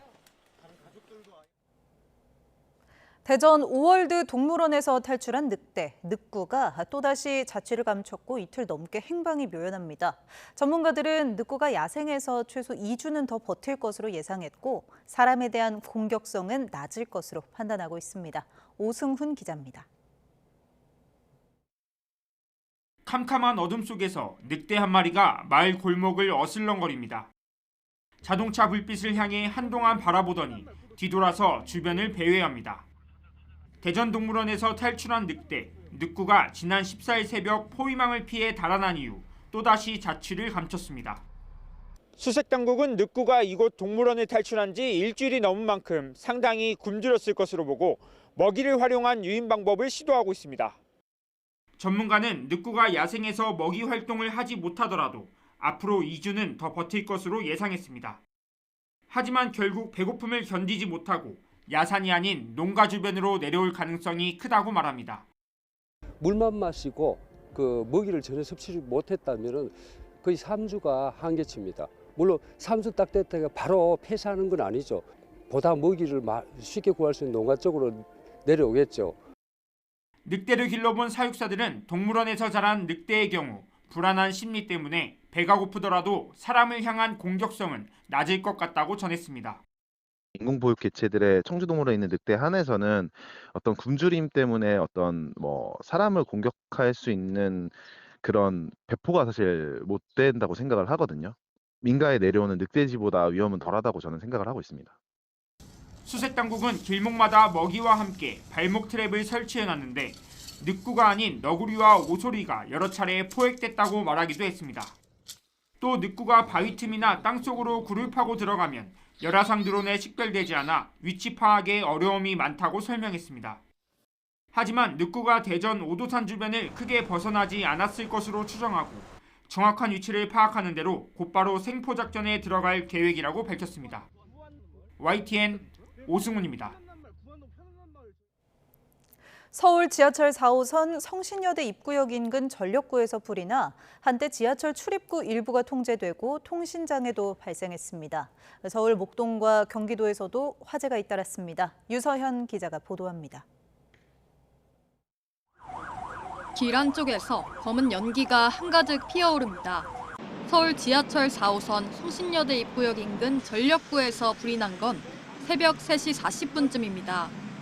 전력구는 전력 공급을 위해 지하에 설치한 케이블이 다니는 통로인데 돌연 불이 나 한때 인근 지하철 출입구가 통제되고 통신장애도 발생했습니다. 큰 불길을 잡고도 연기가 끊이지 않으면서 대응 1단계가 발령되기도 했습니다. 전력구 화재의 특성상 그 화재는 불꽃은 사라져도 전기가 살아있는 동안은 케이블에서 계속 훈소 현상이 발생하기 때문에 소방은 9시간여 만에 불을 모두 진압하는 데 성공했는데 다행히 크게 다친 사람은 없었습니다. 아파트 2층에서 시뻘건 불길이 타오릅니다. 오전 10시 10분쯤 서울 목동에 있는 아파트에서 불이 나 40분 만에 꺼졌습니다. 이 불로 11명이 연기를 마셨고 이 가운데 2명이 병원에 옮겨졌습니다. 낮 1시쯤에는 경부고속도로 서울 방향 기흥 나들목 인근을 달리던 화물차에서 불이 나 20여 분 만에 꺼졌습니다. 50대 화물차 운전자가 갓길에 차를 세우고 대피해 다친 사람은 없었지만 차량이 전소됐습니다. 소방당국은 엔진 과열로 불이 시작된 거로 보고 있습니다. YTN 유서연입니다. 여야가 쌍방울 대북 송금에 이어 대장동 사건 청문회에서 거세게 충돌했습니다. 대장동 민간업자 남욱 씨는 검찰에게 이재명 대통령 수사에 협조하라는 협박을 받았다고 주장했는데 수사팀은 사실무근이라고 반박했습니다. 부장원 기자입니다. 이재명 대통령이 직접 연루된 대장동 위례개발비리 사건 청문회는 시작부터 전쟁터였습니다. 이 사건 변호인 출신인 민주당 이건태, 김동아 의원이 참여하는 건 이해충돌이라며 시비가 붙은 겁니다. 이건태 위원님과 관련돼서는 도저히 이 자리에 계시면 안 될 것 같아서 조작이 청문회의 대상이지 대장동 사건이 청문회 대상이 아니에요. 격렬한 항의 끝에 국민의힘이 한때 퇴장하기도 했지만 법률권은 아랑곳 없이 증인신문을 이어갔습니다. 수사팀 검사부터 당시 지휘라인이 줄줄이 불려나온 앞에서 대장동 민간업자 남욱 씨는 수사 과정을 정면으로 문제 삼았습니다. 애들 사진 보여주셨고 애들 봐야 하지 않겠냐. 마지막 얘기가 우리 목표는 하나다. 2박 3일 구치감에 가둬두곤 이재명 대통령 수사에 협조하라고 담당 검사가 협박했다는 겁니다. 해당 검사는 사실이 아니라고 즉각 반발했고 당시 저는 그런 취지로 이야기하거나 회유하거나 협박한 사실이 없습니다. 야권은 그동안의 재판에서 이 대통령의 불리한 진술을 하던 남 씨가 지난해 정권이 교체되자 입장을 180도 바꾼 것을 문제 삼았습니다.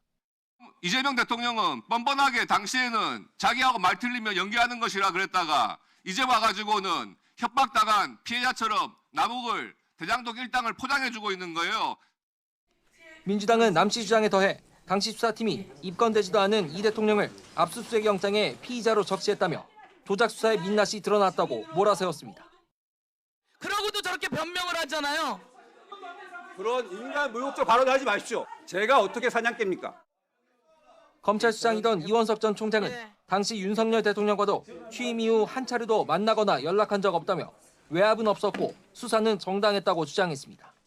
정성호 법무부 장관께서 항소 포기 당시에 논란이 일자 대장동 수사와 재판은 성공한 수사와 재판이라고 하셨습니다.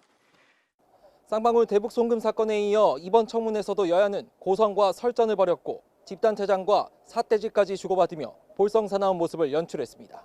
YTN 부장원입니다.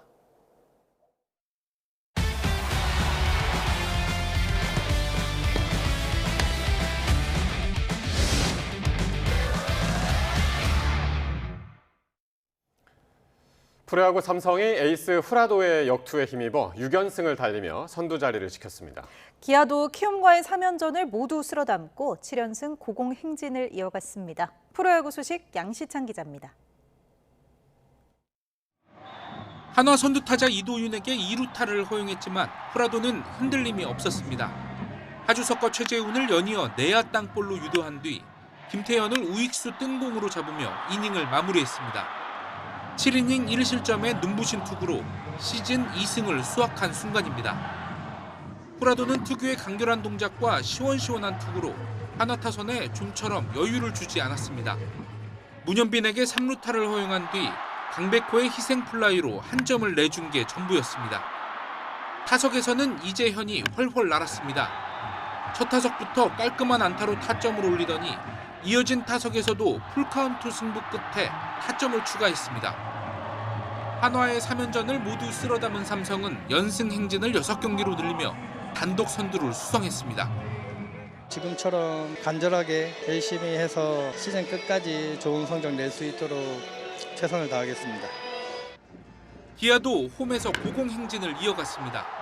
외국인 타자 카스트로가 알칸타라의 시속 153km 직구를 잡아당겨 2점 홈런을 뽑으며 팀 승리에 앞장섰습니다. 기아는 키움을 3연패에 몰아넣고 7연승을 질주했습니다. 인천에서는 SSG가 두산 선발 곽빈의 삼진만 10개를 당하며 고전했지만 7회 박성환이 결정적인 2타점 역전 적시타를 터뜨리며 한 점 차로 승리했습니다. 장준원이 9회 마지막 공격에서 결승 홈런을 터뜨린 KT는 NC와의 3연전을 2승 1패로 마무리했습니다. LG는 문성주의 결승 2타점 적시타에 힘입어 롯데의 전날당한 패배를 서력했습니다. YTN 양시창입니다. 북중미 월드컵 본선에 나서는 축구대표팀이 사전 캠프지를 미국 솔트레이크로 결정했습니다. 대한축구협회는 멕시코 과달라하라로 이동하기 전에 미국 솔트레이크 시티에서 약 2주간 사전 캠프를 진행한다고 밝혔습니다. 솔트레이크 시티 훈련장은 해발 약 1,460m 고지대에 있으며 기온과 습도 등 기후 조건이 해발 1,500m에 있는 과달라하라와 비슷합니다.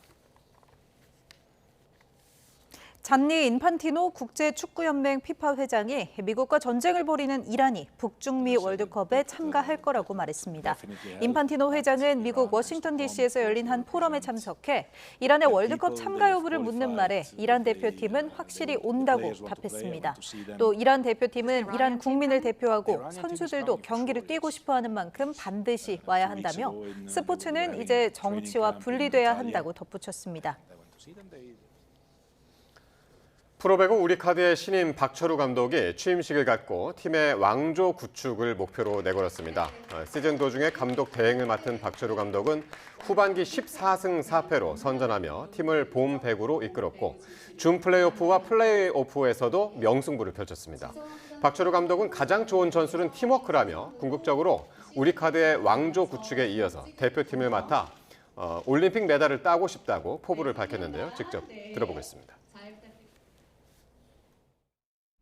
볼 하나를 받더라도 그 마지막 순간에 볼이라 생각을 하고 훈련에 임해달라는 얘기를 좀 많이 할 거고요. 잘하겠다, 강하겠다가 아니라 정말 공 하나에 영혼을 쏟아부을 수 있는 그런 팀이 될 수 있도록 만드는 게 제 목표입니다. 네.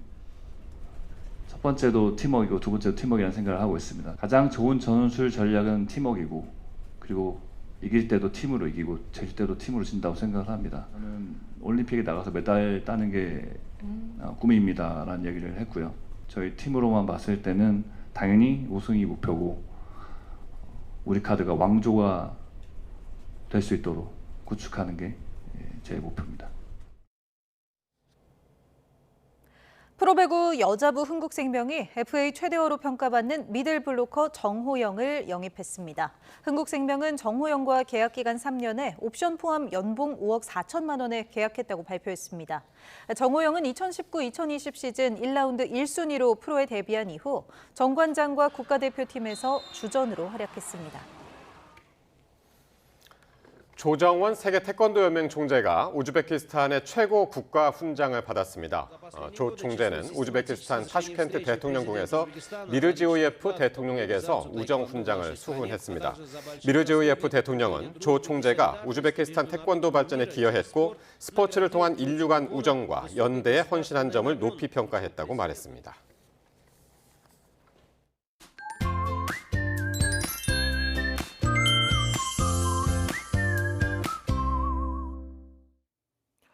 연일 이어지는 초여름 날씨에 옷차림이 많이 가벼워졌습니다.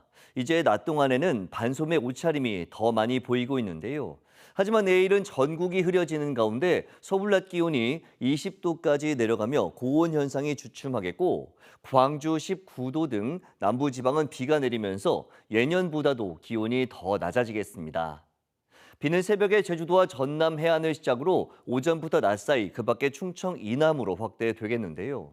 남부와 제주도는 모레까지 비가 이어지겠고 특히 제주 산간에는 150mm 이상, 그 밖에 제주도에도 최고 100mm의 많은 비가 쏟아지겠습니다. 여기에 돌풍과 벼락도 동반되겠습니다. 피해 없도록 대비 잘해 주시기 바랍니다. 전남과 경남에도 최고 60mm로 봄비치고 많은 비가 오겠습니다. 내일 아침 기온은 서울 14도, 광주 12도, 부산 12도로 대체로 오늘과 비슷한 수준을 보이겠습니다. 낮 기온은 서울 20도, 대전 21도, 대구 20도로 서쪽 지역은 5도에서 10도가량 크게 낮아지겠습니다. 남부지방은 주말 아침에, 제주도는 오후에 비가 모두 그치겠고 주말과 휴일 다시 기온이 크게 오를 전망입니다. 날씨 정보였습니다. 목요일 뉴스나이트 마칩니다. 시청해주신 여러분 고맙습니다.